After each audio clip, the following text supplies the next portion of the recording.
भारताच्या नकाशावर एक असे राज्य आहे ज्याने इतिहास घडवला, संस्कृती जपली आणि आधुनिक भारताच्या प्रगतीतही मोठा वाटा उचलला.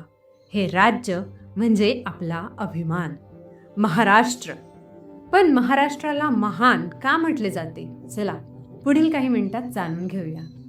भारतात अनेक राज्य आहेत, पण जय महाराष्ट्र म्हणताना जी छाती अभिमानाने भरून येते ती भावना काही वेगळीच असते.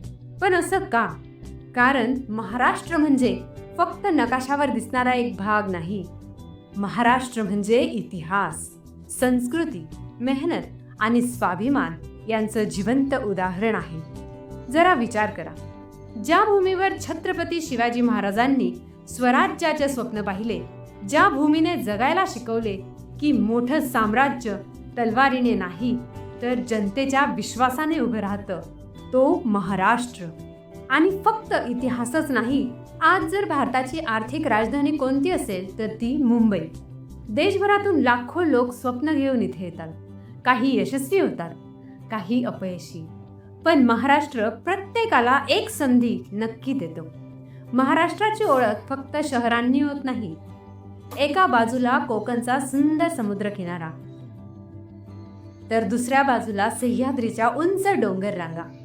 एका बाजूला अजिंठा वेरूळच्या लेण्या, तर दुसऱ्या बाजूला रायगड, प्रतापगड, सिंहगडासारखे गडकिल्ले जे आजही आपल्या पराक्रमाच्या कथा सांगतात. आणि महाराष्ट्राची संस्कृती. गणपती बाप्पा आला की प्रत्येक घर आनंदाने उजळून निघतं. आषाढी एकादशीला लाखो वारकरी विठ्ठलाच्या दर्शनासाठी चालत पंढरपूर गाठतात. लावणीचा ठेका, पोवाड्याचा जोश आणि ढोल ताशांचा आवाज हे ऐकलं की अंगावर शहारे येतात. पण एक गोष्ट सांगू, महाराष्ट्र महान फक्त त्याच्या इतिहासामुळे नाही तर इथल्या लोकांमुळे आहे.